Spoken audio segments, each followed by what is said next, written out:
जय माता दी मित्रों। आप सभी का स्वागत है हमारे चैनल पर। मित्रों, आज हम जानने वाले हैं चंद्र राशि सिंह का मासिक राशिफल सितंबर माह का। इस महीने में होने वाली है सिंह राशि वालों की बल्ले बल्ले। तो मित्रों, इस महीने में आपको कुछ अच्छे परिणाम मिलने वाले हैं। आप वीडियो को बिना स्किप किए पूरा देखें और कमेंट में जय माता दी लिखें। तो चलिए जानते हैं। स्वास्थ्य। यह महीना स्वास्थ्य के दृष्टिकोण से वैसे तो ठीक ठाक रहने की संभावना है, लेकिन अष्टम भाव में राहु महाराज की उपस्थिति होने से आपको कुछ बातों पर ध्यान देना होगा। फिजूल की यात्राएं करना आपको अत्यधिक थकान देने वाला और शारीरिक कष्ट देने वाला समय हो सकता है। दूसरे भाव में केतु और आठवें भाव में राहु की उपस्थिति से आपको फूड पॉइजनिंग की समस्या हो सकती है, इसलिए अपने भोजन को अच्छी तरह से जांच पर रख लें। समय पर भोजन करें, पर्याप्त मात्रा में भोजन करें, अत्यधिक भोजन करने से बचें। अत्यधिक तने भुने पदार्थों और तेज मसाले तथा बासी भोजन से परहेज करें। ऐसा करने से स्वास्थ्य समस्या नियंत्रण में रहेगी और आपको कोई बहुत ज़्यादा कष्ट नहीं उठाना पड़ेगा। महीने की शुरुआत में सूर्य महाराज आपके प्रथम भाव में होंगे, जो कि आपकी राशि स्वामी भी है। इससे स्वास्थ्य मजबूत बनेगा, पुरानी समस्याओं में कमी आएगी। लेकिन महीने के उत्तरार्ध में सूर्य महाराज दूसरे भाव में जाएंगे और उन पर राहु केतु का प्रभाव रहेगा, जिससे आपकी रोग प्रतिरोधक क्षमता में कमी हो सकती है। इसलिए ऐसे पदार्थ का सेवन करें जो आपकी रोग प्रतिरोधक क्षमता को बढ़ाएं, ताकि आप किसी भी रोग की चपेट में आने से बच जाएं। महीने के उत्तरार्ध में मंगल और बृहस्पति की दृष्टि सूर्य पर दूसरे भाव में होने से स्वास्थ्य में सुधार भी होगा और आप अपनी स्वयं की आत्मशक्ति के बल पर स्वस्थ हो जाएंगे। करियर के दृष्टिकोण से यह महीना अनुकूल रहने की संभावना है। दसम भाव में देवगुरु बृहस्पति विराजमान रहेंगे, जो आपको नौकरी में अच्छी स्थिति प्रदान करेंगे। आप अपने अनुभव का लोहा मनवाएंगे और अपने अनुभव से हर काम को मन लगा कर करेंगे, जिससे नौकरी में आपको अच्छे परिणाम मिलेंगे। मनचाहे परिणाम मिलने से आपकी छवि भी मजबूत होगी और आपको प्रशंसा भी प्राप्त होगी। आपकी तनख्वाह में वृद्धि भी इस महीने आपको मिल सकती है और कोई पुराना रुका हुआ एरियर या वेतन भी आपको इस महीने मिल सकता है, जिससे आपकी खुशी का कोई ठिकाना नहीं रहेगा। दसम भाव के स्वामी शुक्र महाराज दूसरे भाव में विराजमान रहेंगे, जिससे आप नौकरी को लेकर काफ़ी आश्वस्त रहेंगे। परिवार के लोगों का सहयोग भी आपके काम को आगे बढ़ाने में रहेगा और वह आपको आगे बढ़ाने के लिए प्रेरित करते रहेंगे। छठे भाव के स्वामी शनि महाराज सप्तम भाव में विराजमान रहेंगे, जो आपसे कठिन मेहनत कराएंगे और इस कठिन मेहनत का फल भी आपको बराबर मिलता रहेगा। इससे नौकरी में आपकी स्थिति प्रबल हो जाएगी। व्यापार करने वाले जातकों की बात करें तो सप्तम भाव में शनि महाराज अपनी ही राशि के होकर वक्री अवस्था में विराजमान रहेंगे और आपकी राशि में सूर्य महाराज विराजमान होंगे। इस प्रकार सूर्य और शनि की सप्तक की स्थिति रहेगी। यह स्थिति बहुत ज़्यादा अनुकूल नहीं कही जा सकती, इसलिए आपको सरकारी क्षेत्र के किसी भी व्यक्ति से उलझने से बचना चाहिए और उनसे अच्छा व्यवहार करना चाहिए तथा अपने काम में मेहनत तो आप करेंगे ही, लेकिन किसी को भी कड़वे वचन बोलने से बचें। अपने व्यापार में आप कोई नई योजनाओं को अमली जामा पहनाने की कोशिश करेंगे, जिसमें अभी कुछ समय लग सकता है। महीने के उत्तरार्ध में जब सूर्य 16 सितंबर से कन्या राशि में दूसरे भाव में चले जाएंगे, तब इन परिस्थितियों में और सुधार आएगा तथा व्यापार तीव्र गति से आगे बढ़ने लगेगा। आपको विदेशी संपर्कों का कोई लाभ मिल सकता है। पूर्व में किए गए किसी निवेश से व्यापार में उन्नति हो सकती है। इसके अतिरिक्त कुछ नए संसाधनों पर काम करने का विचार आपको सफलता प्रदान करेगा।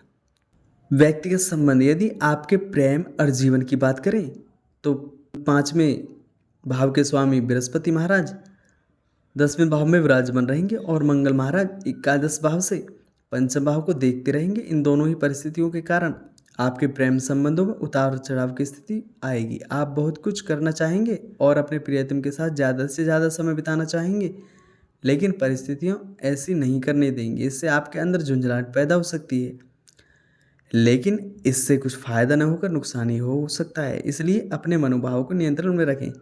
जितना भी समय आप अपने प्रियतम से मिले, उनसे प्यार भरी और अच्छी बातें करें।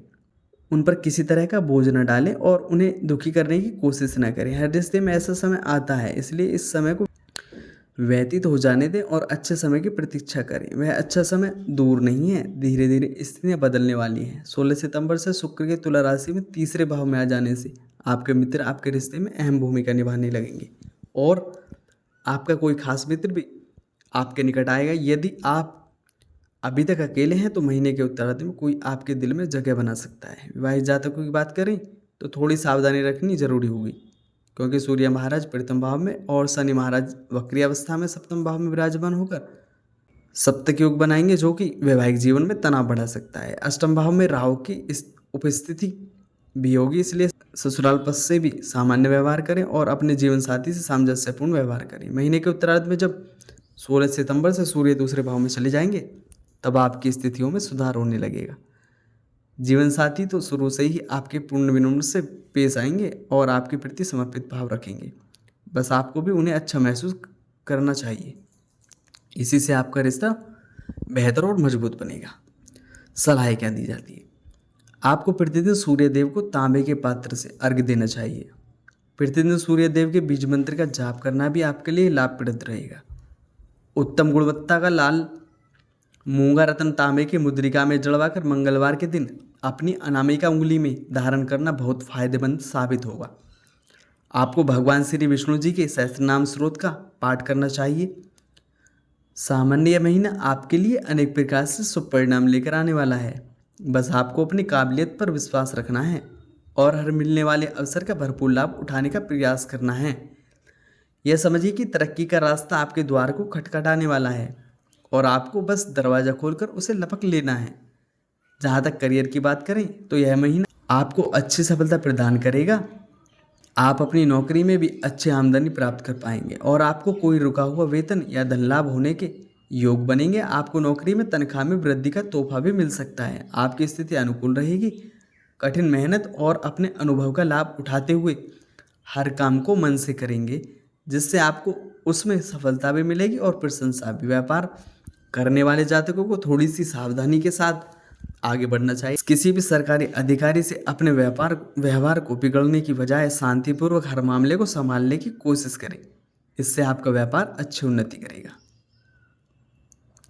वित्त, यदि आपकी आर्थिक स्थिति को देखा जाए तो महीने की शुरुआत में बुध महाराज आपके द्वादश भाव में विराजमान रहेंगे और खर्चों को बढ़ाएंगे, लेकिन 4 सितंबर से वह आपके प्रथम भाव में और 23 सितंबर से आपके दूसरे भाव में आकर आर्थिक स्थिति को बेहतर बनाने में महत्वपूर्ण भूमिका निभाएंगे। इससे अतिरिक्त आपके तीसरे और 10वें भाव के स्वामी शुक्र महाराज महीने के पूर्वार्ध में दूसरे भाव में बने रहेंगे, जिससे आर्थिक स्थितियाँ और बेहतर होंगी। धन संचय करने में आपको सफलता मिलेगी। आपको नौकरी से भी धन लाभ होगा, उसे भी आप बचत में लगाने की कोशिश करेंगे और सफल रहेंगे। मंगल महाराज पूरे महीने आपके एकादश भाव में विराजमान रहेंगे, जिससे आपकी आमदनी लगातार बढ़ती रहेगी। देवगुरु बृहस्पति दशम भाव में बैठकर दूसरे भाव को पूर्ण पंचम दृष्टि से देखेंगे और आपकी आर्थिक उन्नति में सहयोग करेंगे। हालांकि इसी के बीच राहु महाराज पूरे महीना अष्टम भाव में विराजमान रहकर फिजूल के खर्च भी करेंगे। आपको चाहिए और अवांछित यात्राओं से भी बचना चाहिए। आपको आर्थिक चुनौतियों का सामना करना पड़ सकता है। अगर यह समझ जाएंगे तो फिर यह महीना धन की कोई कमी नहीं होने देगा। मित्र एवं परिवार, यह महीना पारिवारिक तौर पर अनुकूल रहने की संभावना दिखाई देती है। महीने की शुरुआत में शुक्र महाराज केतु महाराज के साथ दूसरे भाव में विराजमान रहेंगे। परिवार में प्रेम रहेगा। कोई बड़ा फंक्शन हो सकता है जिसमें लोगों के आगमन से घर में रौनक लगी रहेगी। मंगल महाराज एकादश भाव में बैठकर आपके दूसरे भाव को देखेंगे, जिससे घर के लोगों को धन प्राप्ति के लिए ज़्यादा प्रयास नहीं करने होंगे और घर की आर्थिक स्थिति अनुकूल रहेगी। दूसरे भाव के स्वामी बुध महाराज महीने के शुरुआत में द्वादश भाव में विराजमान रहेंगे, जिससे घर की ज़रूरत पर खर्च भी होंगे। और बुध महाराज 23 सितंबर को कन्या राशि में दूसरे भाव में आ जाएंगे, जिससे कुटुंब को आपस में जोड़े रखना और आसान होगा। आपस में प्रेम भरी बातें अपने प्रियजनों के बीच आत्मीयता बनाए रखेगी। देवगुरु बृहस्पति पूरे महीने आपके चतुर्थ भाव को और द्वितीय भाव को देखेंगे, जिससे पारिवारिक जीवन में संतुलन बना रहेगा। महीने की शुरुआत में आपके दूसरे भाव में और 18 तारीख के तीसरे भाव में आ जाएंगे, जिससे भाई बहनों को अनुकूलता मिलेगी। उनके कार्यों में आपको उन्हें अच्छी सफलता मिलेगी, जिससे आपको भी प्रसन्नता होगी। वह महीने के पूर्वार्ध में आपकी सहायता करेंगे तो उत्तरार्ध में आप भी उनकी सहायता के लिए तत्पर रहेंगे। इससे आपके बीच अच्छा सामंजस्य देखा जाएगा, जो आपके भाई बहनों को आपके और निकट लाकर खड़ा कर देगा और आपके आपसी संबंध सुधरेंगे। तो मित्रों, कैसी लगी हमारी ये वीडियो कमेंट में ज़रूर बताइएगा। अगर वीडियो अच्छी लगे तो लाइक कर दें और चैनल पर अगर नए हैं तो चैनल को सब्सक्राइब कर लें। जय माता दी। दोस्तों, अपना ख्याल रखिएगा।